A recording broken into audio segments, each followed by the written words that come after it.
শুক্রবার উপলক্ষে কোরআন এবং সুন্নাহর আলোকে 14টি আমলের কথা ইনশাআল্লাহ আমরা শেয়ার করব, যে আমলগুলো একজন মুসলিম হিসাবে আমাদের প্রত্যেকের প্রতি সপ্তাহে জুমাবারকে কেন্দ্র করে করা উচিত। এই আমলগুলোর ভিতরে সর্বপ্রথম আমল হলো বারের মূল আমল, যে আমলকে কেন্দ্র করে পুরো বারের শ্রেষ্ঠত্ব নির্ধারিত, সে আমল অর্থাৎ জুমার সালাত আদায় করা, জুমার নামাজ পড়া। জুমার দিন, এই দিনটা আল্লাহর কাছে এত গুরুত্বপূর্ণ যে এই দিন সম্পর্কে, এই দিনের যে জুমার যে নামাজ, এই নামাজ সম্পর্কে আল্লাহ তাআলা কোরআনুল কারীমে শুধুমাত্র একটা আয়াত নাজিল করেন না, গোটা একটা সূরা, আস্ত একটা সূরা নাজিল করেছেন।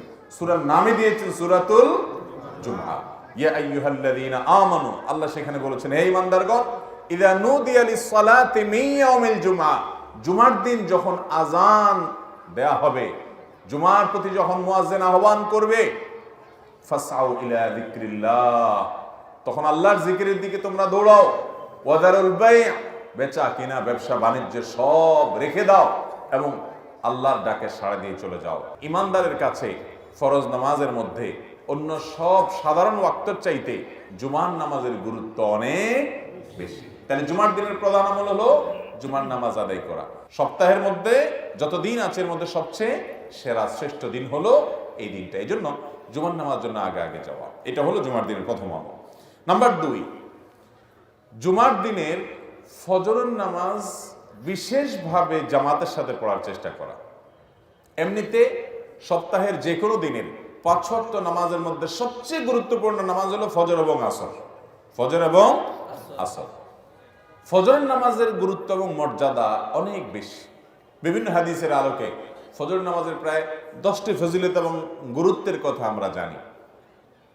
10টি বিশেষ ফজিলত আছে যেগুলো অন্য কোনো নামাজের নাই, ফজরের নামাজের আছে।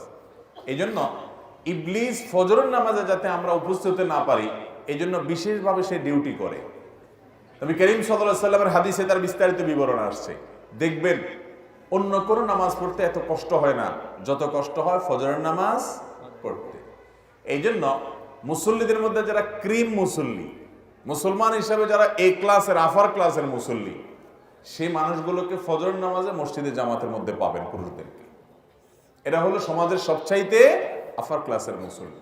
ফজরের নামাজের মধ্যে আবার সবচেয়ে শ্রেষ্ঠ এবং গুরুত্বপূর্ণ ফজর নামাজ হলো জুমার দিনের ফজরের নামাজ, যে আফদালুস সালাওয়াতি ইনদাল্লাহ, আল্লাহর কাছে দুনিয়ার যত নামাজ আছে এর মধ্যে সবচেয়ে শ্রেষ্ঠ নামাজ হলো সালাতুল ফজরি ইয়াউমাল জুমআতি মাআল জামাআ। জুমার দিনে জামাতের সাথে পুরুষরা ফজরের নামাজ পড়লে এটা হলো আল্লাহর কাছে সবচেয়ে শ্রেষ্ঠ নামাজ। মুহতারাম হাজিরিন, তাহলে জুমার দিনের দ্বিতীয় আমল হলো এই দিনের ফজরের নামাজটাকে অন্য সপ্তাহের যে কোনো ফজরের চাইতে গুরুত্বপূর্ণ মনে করি কোনোভাবে এই দিনের ফজরের জামাত মিস হতে দেওয়া যাবে না। ঠিক আছে না? ইনশাআল্লাহ চ্যালেঞ্জ নিতে হবে। জুমার দিনের 3 নম্বর আমল হলো জুমার দিনের ফজরের যে নামাজ, এই ফজরের নামাজের কেরাতটা হবে অনেক লম্বা। প্রথম রাকাতে সূরা সাজদা তেলাওয়াত হবে আর দ্বিতীয় রাকাতে সূরা দাহার তেলাওয়াত হবে। বুখারী মুসলিম এক বর্ণনা করেছে যে নবী করিম সাল্লাল্লাহু আলাইহি সাল্লাম জুমার দিন ফজরের নামাজে, ফজরের ফরজ সালাতে তিনি ইমামতি করতেন, এই 2টা সূরা পড়তেন। এই 2টা সূরা দিয়ে নামাজ পড়লে মিনিমাম 20-30 মিনিট সময় লাগবে। আমরা মহল্লাবাসী যদি এরাদা করি যে সুন্নতটা সপ্তাহে একটা দিনই তো, ইমাম সাহেব যদি হাফেজ সাহেব হন, হাফেজ সাহেব না হলেও বলতে হবে ইমাম সাহেব আপনি সূরা সাজদাটা বড় সূরা একটু মুখস্থ করে নেন, সূরা দাহারটা মুখস্থ করে নেন। আমরা এই সুন্নতের উপর আমল করতে চাই, ইমাম সাহেবকে উৎসাহ দিয়া আমরা আমল করার চেষ্টা করবো না ইনশাআল্লাহ। নাম্বার 4, জুমার দিনের 4 নম্বর আমল হলো গোসল করা, সুগন্ধি লাগানো, মেসওয়াক করা। মুসনাদ আহমদের একটা হাদিসে বর্ণিত হয়েছে, নবী করিম সাল্লাল্লাহু আলাইহি সাল্লাম বলেছেন, যে ব্যক্তি জুমার দিনে গোসল করবে এবং সুগন্ধি ব্যবহার করবে, মেসওয়াক করবে এবং মসজিদে আগে আগে যাবে, সেখানে গিয়ে কোনো কথা বলবে না, আল্লাহ যতটুকু সাধ্য দিয়েছে ততটুকু নামাজ আদায় করবে এবং ইমাম সাহেবের খুতবা ভালো করে শ্রবণ করবে, তো 2 জুমার মধ্যবর্তী যে ছোটখাটো গুনাহ থাকে আল্লাহ তাআলা এগুলো মাফ করে দিবেন। এই জন্য ভাইরা, জুমার দিনের এই হাদিসে 3টি কাজের কথা একসাথে চলে আসছে। আমরা একটা পয়েন্টই বলতেছি। 4 নম্বর আমল হলো গোসল করা, সুগন্ধি লাগানো এবং মেসওয়াক করা। 5 নম্বর আমল হলো আল্লাহ তাআলা যা পোশাক দিয়েছেন এর মধ্যে সবচেয়ে ভালো পোশাকটা পরবেন জুমার দিনে। আবু দাউদের হাদিসে বর্ণিত হয়েছে, যেটা আবু সাঈদ খুদরি এবং আবু হুরায়রা রাদিয়াল্লাহু আনহু বর্ণনা করেছেন, যে এই দিনে যদি কেউ ওই যে গোসল করে, মিসওয়াক করে এবং উত্তম পোশাক পরিধান করে, হাদিসে উত্তম পোশাকের কথা বলা আছে, তাহলে দুই জুমার মধ্যবর্তী গুনাহ খাতা আল্লাহ তাআলা মাফ করে দেন। তো এই জন্য যে পোশাকগুলো থাকবে ওর মধ্যে উত্তমটা পরবো আমরা। এটা আলহামদুলিল্লাহ আমরা বেশিরভাগ মানুষ আমল করি। 6 নম্বর আমল হলো জুমার দিনে 5টি বিশেষ কাজ করা। এই কাজগুলোর মাধ্যমে আল্লাহর জমিনে যত সওয়াবের কাজ আছে এর মধ্যে সবচেয়ে শ্রেষ্ঠতম সওয়াবের কাজ আপনি করতে পারবেন। তাহলে জুমার দিনে গোসল উত্তম রূপে করা, ভোরে উঠে ফজর নামাজ জামাতের সাথে পড়ার পাশাপাশি জুমার নামাজে আগে আগে যাওয়া এবং পায়ে হেঁটে যাওয়া, বাহনে না চড়া, এবং ইমামের খুব কাছাকাছি যত সম্ভব গিয়ে বসা। আর 5 নম্বর হলো ইমাম যখন খুতবা পাঠ করবেন, খুতবার জন্য আসবেন, চুপচাপ থেকে কোনো একটা কথা বলা ছাড়াও, একটা অনর্থক কাজ করা ছাড়াও মনোযোগ দিয়ে আগ্রহের সাথে খুতবা শ্রবণ করবে। বাস এই 5টা কাজ করার মাধ্যমে প্রতি কদমে 1 বছর নফল নামাজ এবং নফল রোজার সওয়াব পাওয়া যাবে। সহজ কথা না ভাই। মুহাদ্দিসিনে কেরাম অনেকে বলেছেন ইসলামে অনেক ফজিলতের হাদিস আছে, ইসলামে যত ফজিলতের হাদিস আছে এর চাইতে বেশি ফজিলতের কোনো হাদিস ইসলামে আর নাই। সর্বোচ্চ ফজিলতের হাদিস হলো এটি জুমার দিনের। আমল করার চেষ্টা করবো না ইনশাআল্লাহ? তাহলে এটা হলো জুমার দিনের 6 নম্বর আমল। 7 নম্বর আমল হলো জুমার দিন মসজিদে যে 2 রাকাত তাহিয়াতুল মসজিদ আদায় করা। এটা শুধু জুমার দিনের না, এটা প্রতিদিনই করার চেষ্টা করব আমরা। অন্য যে কোনো সময় তাহিয়াতুল মসজিদ পড়তে হবে, জুমার দিনও বিশেষ গুরুত্বের সাথে আমরা পড়ার চেষ্টা করব ইনশাআল্লাহ। 8 নম্বরের আমল হলো যদি কারোর জুমার দিনে এই মসজিদে আসার পর ঘুমানি আসে, ঝিমানি আসে, সেই জন্য জায়গাটা পাল্টায় নেয়, তাহলে বোঝা গেল এটা একটা ঔষধের। জায়গাটা পাল্টায় আরেক জায়গায় উঠে বসলে ইনশাআল্লাহ ঘুম কি হবে, তাৎক্ষণিকভাবে অন্তত কেটে যাবে। আবার ঝিমানি আসছে নতুন জায়গায়, যেখানে গেছেন সেখানে সেটা আবার একটু পাল্টান। এবার পাল্টালে ইনশাআল্লাহ ঘুমের সাথে লড়াই করে আপনি ইবাদত বন্দেগী করতে পারবেন।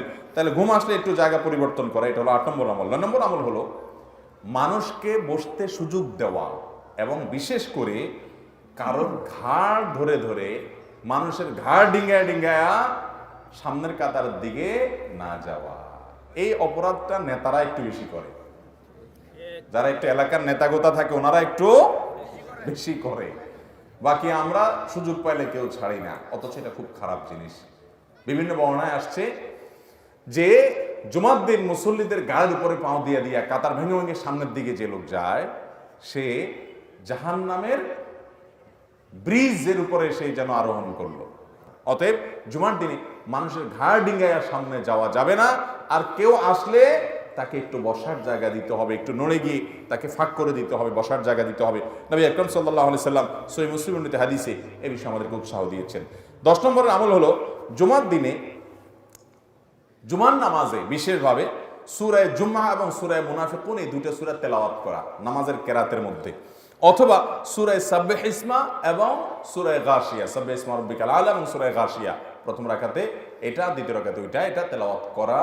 এটা সুন্নাত, নবী করিম সাল্লাল্লাহু আলাইহি ওয়াসাল্লাম জুমার দিন এটা করতেন। এটা ইমাম সাহেবদের ডিউটি, ইমাম সাহেবদেরকে দিয়ে আদায় করে নেবেন। 11 নম্বর আমল হলো জুমার দিনে বিশেষভাবে জিকির এবং দোয়ায় মাশগুল হওয়া। জুমার দিনে একটা সময় আছে যে সময় দোয়া কবুল হয়। হাদিসে বর্ণিত হয়েছে জুমার দিনে একটা সময় কি কবুল হয়, দোয়া কবুল হয়। এই সময়টা ঠিক কখন সেটা হাদিসে স্পষ্ট উল্লেখ নেই। কেউ বলেছেন যে আপনার আসরের পরে, তবে বেশিরভাগ ওলামা ইকরাম আসরের পরের কথাই বলেছেন। আসর টু মাগরিব, সূর্য ডুবার আগ মুহূর্তে জুমার দিন খুব গুরুত্বপূর্ণ টাইম, দোয়া কবুল হয়। এই জন্য সপ্তাহের এই টাইমটাতে বিশেষ করে এবং জুমার দিন সারাদিনই কম বেশ বিভিন্ন সময় দোয়া করার ইহতিমাম করতে হবে। এই সময়ের দোয়া ফেরত দেওয়া হয় না। আল্লাহর কাছে যদি ভালো করে চাইতে পারেন যেই কোনো চাওয়া মঞ্জুর করে নিতে পারবেন জুমার দিন। 12 নম্বর আমল হলো জুমার দিনে সূরা কাহাফ পাঠ করা। নবী সাল্লাল্লাহু আলাইহি সাল্লাম বলেছেন সূরা কাহাফের প্রথম 10 আয়াত যদি কারো মুখস্থ থাকে এবং এটা যদি সে তিলাওয়াত কন্টিনিউ করে, আল্লাহ তাআলা দাজ্জালের ফিতনায় তাকে ঈমান হারা করবেন না। সে ওই ফিতনা ধরে ফেলতে পারবে যে আরে এটা তো সেই ফিতনা, আল্লাহ তাকে বাঁচায় রাখবেন। বেশি বেশি করে সূরা কাহাফ তেলাওয়াত করবেন। জুমার দিনে সূরা কাহাফ তেলাওয়াত যেন মিস না হয়, চেষ্টা করবেন ইনশাআল্লাহ।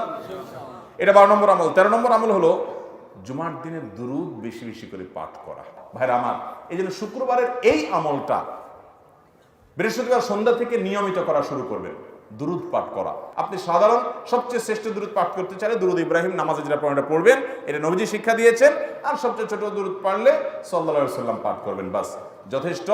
আর মাঝামাঝি কোনো দুরূদ পড়তে চাইলে পড়তে পারেন, কিন্তু এই আকীদা বিশ্বাস রাখবেন না যে এটা এতবার পড়লে অমুক উদ্দেশ্যে সফল হবে, হান হবে, তান হবে।